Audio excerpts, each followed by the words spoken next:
Hello, everyone. My name is Caitlin Green, and I am so honored to be here tonight to introduce the next President of the United States, Vice President Kamala Harris. As the proud president of the Savannah State student body, I couldn't be more excited to welcome a fellow HBCU alum to our beautiful city of Savannah. As a student and as a Georgian, Vice President Harris's promise for our future fills me with hope and joy.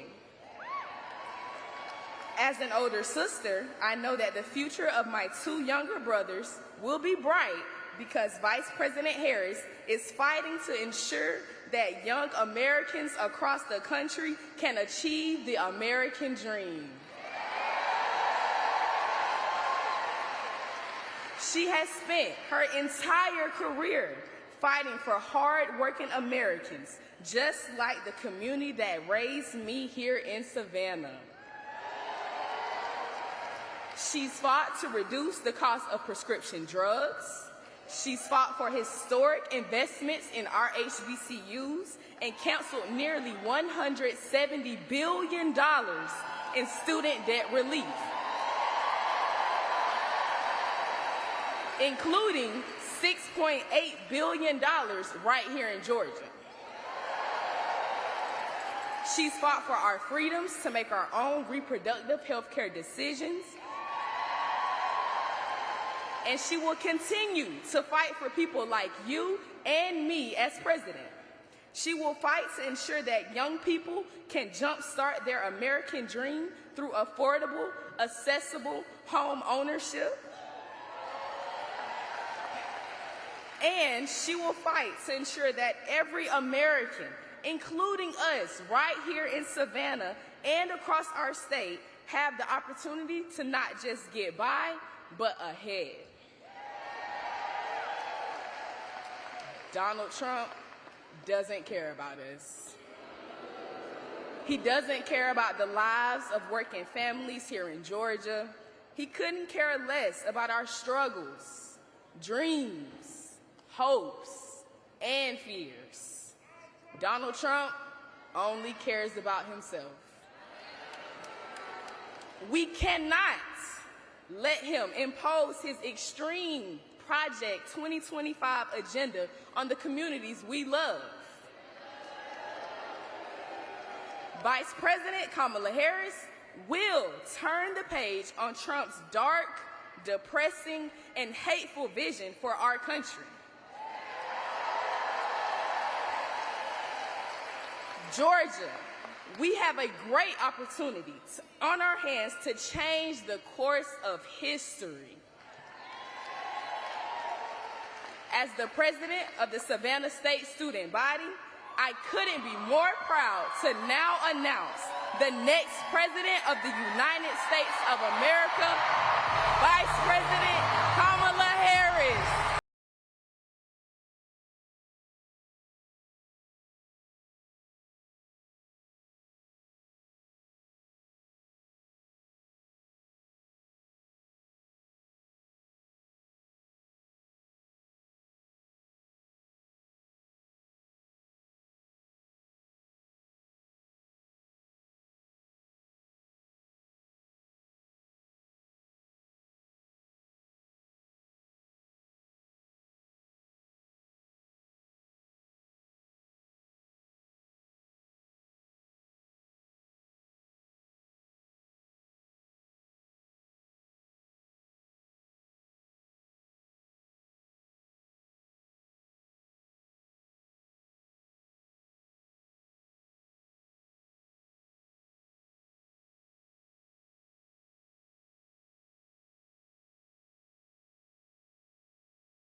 Oh, it's good to be back in Savannah. Good afternoon. Can we please hear for Caitlin and her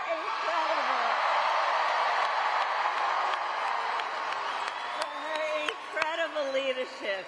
Look, when I look out at our young leaders like Caitlin, I know our future is so bright. It is so bright. I want to thank Mayor Johnson. Thank you for yours. There you are. We've been hanging out for the last 2 days. Mayor, I thank you so very much for your leadership. Thank you. Congresswoman Nikema Williams, the chair of the Democratic Party of Georgia, for your friendship and your sisterhood. And to all the leaders with us today, good afternoon, good afternoon, good afternoon. I also bring greetings from our president and a great friend of the state of Georgia, Joe Biden.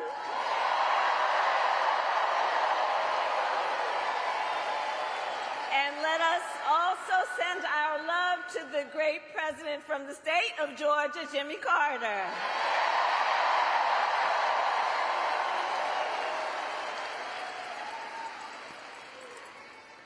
So, Georgia, I love you back. I love you back.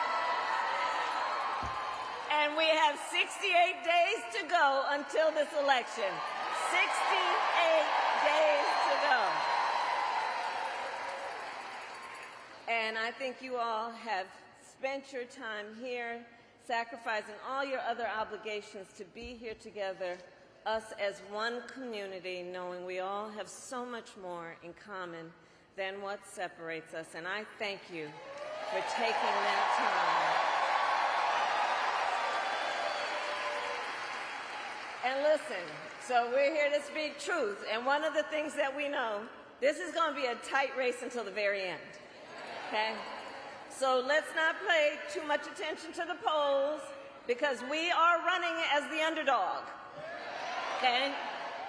And we have some hard work ahead of us.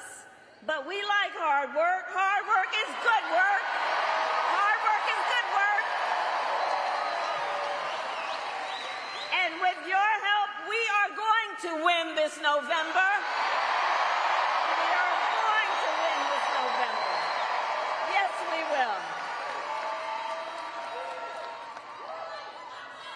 So look, Georgia, let me say, I'm no stranger to tough fights. Before I was elected vice president, before I was elected a United States senator, I was an elected attorney general, and before that, an elected district attorney. And before that, I was a courtroom prosecutor. So every day in the courtroom, I stood proudly before a judge and I spoke 5 words. Kamala Harris for the people.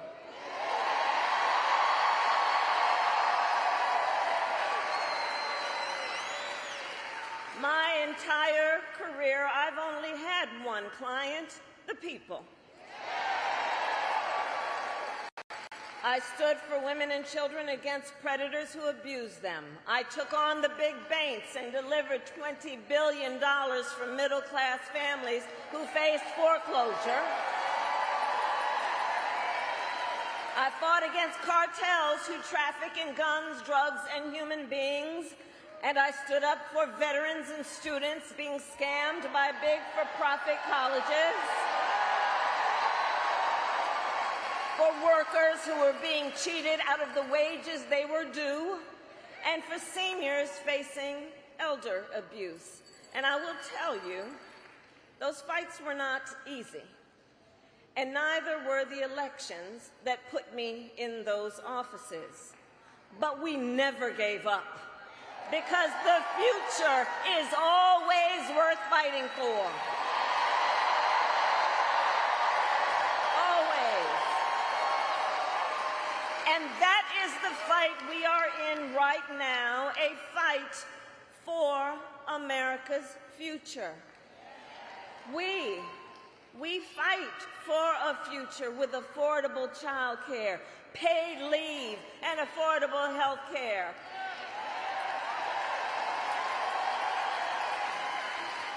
And on that last subject, let's finally expand Medicaid in Georgia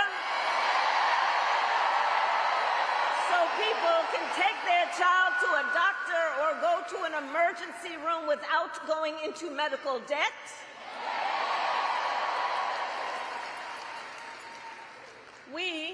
We fight for a future where we build what I call an opportunity economy, so that every American has the opportunity to own a home, to start a business, and to build wealth and intergenerational wealth.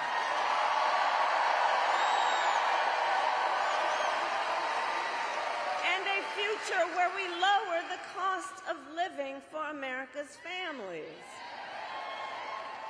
So when I was Attorney General, I went after price-fixing schemes. And love you back, love you back. And I will tell you, when we get this done together, my friend, and when I am president, I will take on the bad actors who exploit a crisis to rip off consumers on everyday items. Who rip off consumers on everyday items like groceries. I will take on Big Pharma and cap the cost of prescription drugs and insulin for all Americans. I will take on the high cost of housing and work with developers to cut the red tape and build millions of new homes. And I will give 100 million Americans a tax cut, including $6,000 to families during the first year of their child's life.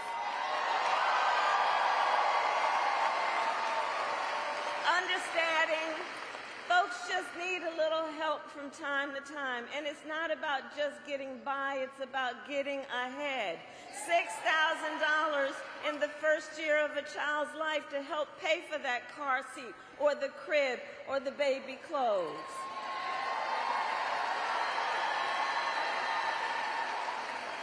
And unlike Donald Trump, I will always put the middle class and working class families first.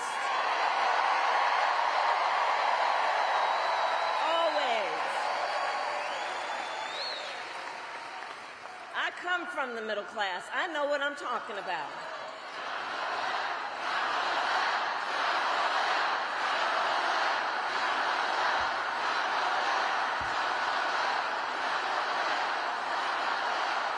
And Savannah, but we got some work to do, okay? We got some work to do because we know Donald Trump has a very different plan. He has a very different plan. Just look at his Project 2025 agenda. Right.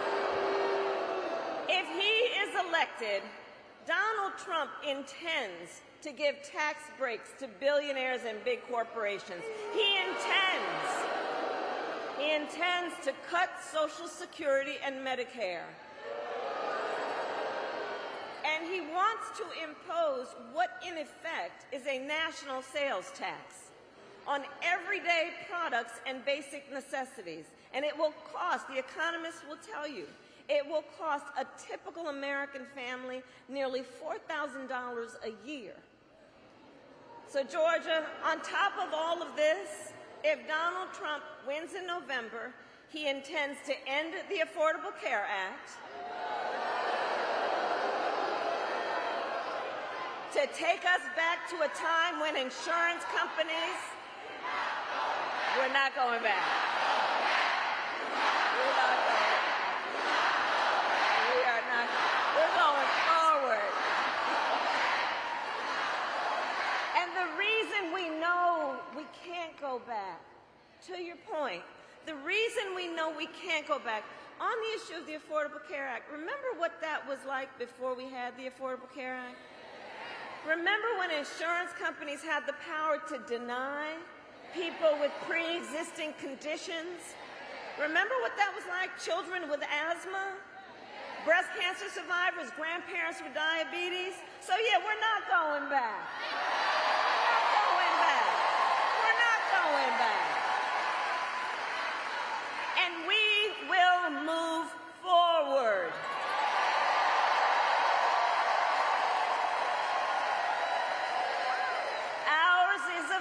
fight for the future. And it is a fight for freedom. Like the freedom of a woman to make decisions about her own body and not have her government tell her what to do.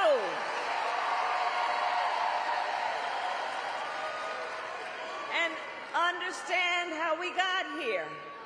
When he was president, Donald Trump handpicked 3 members of the United States Supreme Court with the intention that they would undo the protections of Roe v. Wade, and they did just as he intended. And now more than 20 states have a Trump abortion.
Trust women.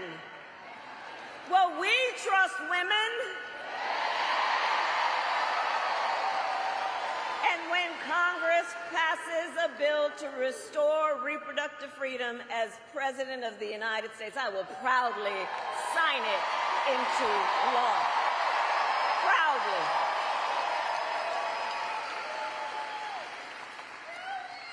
And across our nation, in addition to that, we are witnessing a full-on assault on other hard-fought, hard-won fundamental freedoms and rights.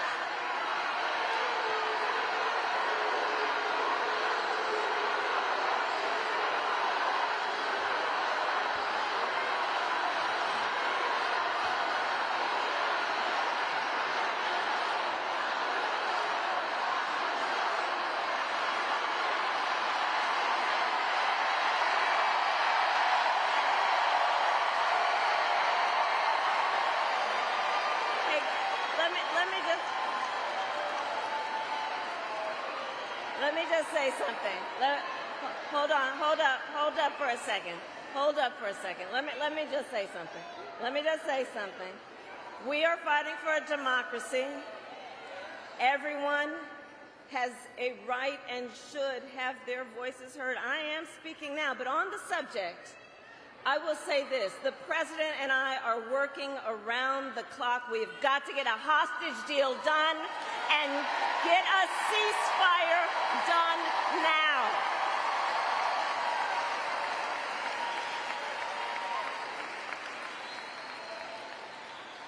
So back to this election and Donald Trump. So in addition to the fight on the fundamental freedom to make decisions about one's own body, I have been traveling our country, and the people of Georgia know what I know. There is a full-on assault on hard-fought, hard-won freedoms and rights, including the freedom to vote, the freedom to be safe from gun violence,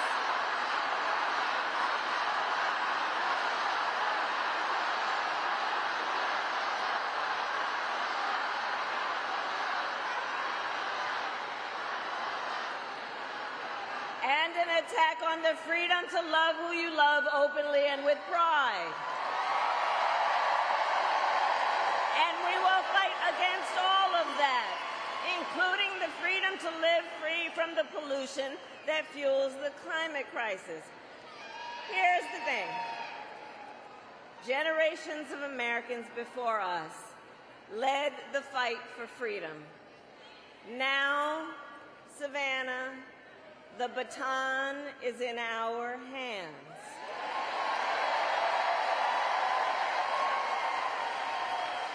So we who believe in the sacred freedom to vote will finally pass the John Lewis Voting Rights Advancement Act and the Freedom to Vote Act. We who believe in the freedom to live safe from gun violence will finally pass universal background checks and red flag laws.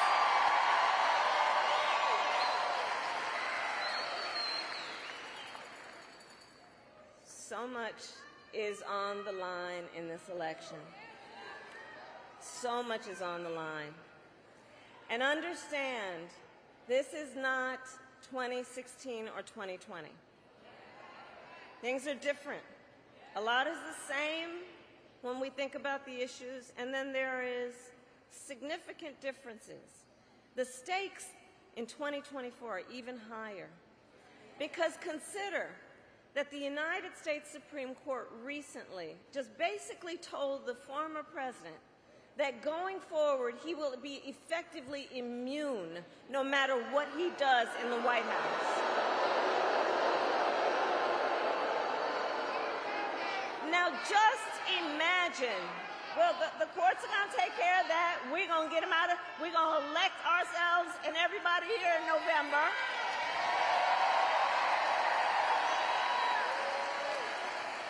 But I mentioned the Supreme Court ruling because understand what this means. Just imagine, before there was at least the threat of consequence, understand what it now means, and imagine Donald Trump with no guardrails. Imagine what that means when you consider he has openly vowed that if reelected on day one, he will be a dictator. That he would end the independence of the Department of Justice so he could have unchecked power and seek vengeance against people who disagree with him. He even called for termination of the United States Supreme, the supreme land of our nation, the United States Constitution. Think about what that means, and let us be very clear. Someone who suggests we should terminate the Constitution of the United States should never again stand behind the seal of the President of the United States of America. Never again. So it all comes down to this. We are all here together, spending this time together because we love our country. We love our country. We love our country. And we know the privilege and pride that comes with being American. And I do believe it is the highest form of patriotism to fight for the ideals of our country. That is how we realize the promise of America. Georgia, for the past 2 election cycles, voters in this very state, you who are here, have delivered. You sent 2 extraordinary senators to Washington, D.C.